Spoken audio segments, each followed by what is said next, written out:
موبایل کې چې کله بیلنس ختم شي نو اکثر خلک د کمپنۍ نه قرض راغواړي او چې کله دغه قرض راوغواړي او دی بیا بیلنس واچي نو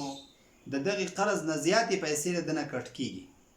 دې باره کې اکثر کسان تپوس کوي چې آیا دا په سود کې خو نه راځي، ځکه چې مونږ اورېدلی دي چې سړی د چا نه 15 روپۍ قرض واخلي او بیا ول 20 روپۍ ورکوي نو دا سود دی. نو آیا چې مونږ د موبایل کمپنۍ نه کم قرض اخلو نو دا قرض په سود کې خو نه راځي؟ نو دې مسله باندې ښه ځان پوهول پکار دي چې د موبایل کمپنۍ نه مونږ کم قرض اخلو یا د موبایل کمپنۍ نه مونږ کم بیلنس ځان ته اچو. سړی دکان ته لاړ شي 100 روپۍ ورکړي او ځان ته بیلنس اچي او ستا په موبایل کې 80 روپۍ یا 50 روپۍ بیلنس راشي یا تا د 15 روپو قرض اغستې دی او هغه ستا موبایل ته رالی او وروسته ستا نه بیا 20 روپۍ کټ کوي نو دا په سود کې نه راځي.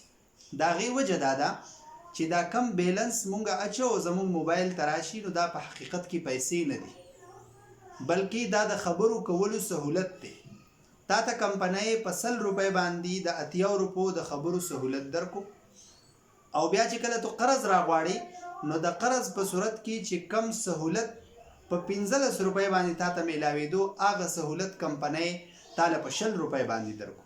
لکه څنګه چې مونږ دکانونو کې ګورو یو سړی یو شی په نغدو باندې اخلي نو په نغدو باندې دغه شی دته ارزان میلاویږي، خو که بالفرض دغه شی دی په قرضو باندې اخلي نو په قرضو ورته بیا ګران میلاویږي. نو دا کم بیلنس چې زمونږ موبایل ته راځي نو دا په حقیقت کې پیسې نه دي، ځکه ګوره دا پیسې مونږ د بل څه دپاره نشو استعمالولی، دا مونږ د موبایل نه رایستې نشو، په دې باندې مونږ ځان له څه اخیستې نشو. دا په اصل کې د خبرو کولو سهولت دی. دغه شان چې کله مونږ بیلنس اچو نو مونږ 100 روپۍ ورکړي خو زمونږ موبایل ته 80 روپۍ راشي نو دا هم د خبرو کولو سهولت زمونږ د موبایل ته راغلی دی، دا په حقیقت کې پیسې نه دي. او بله خبره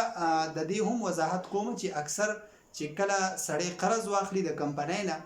نو د کمپنۍ د طرف نه چې کم میسج راځي هغې کې هم دا لیکلي چې تا کم قرض اخیستي وه هغه او د هغې سره د دغې سروس چې کم فیس و هغه موږ ستا نه کټ کړی دی. نو چې کله موبایل کې بیلنس ختم شي او سړی اډوانس بیلنس راغواړي نو دا په سود کې نه راځي، دا سړی راغوښتی شي او استعمالولی شي، دې کې څه حرج نشته.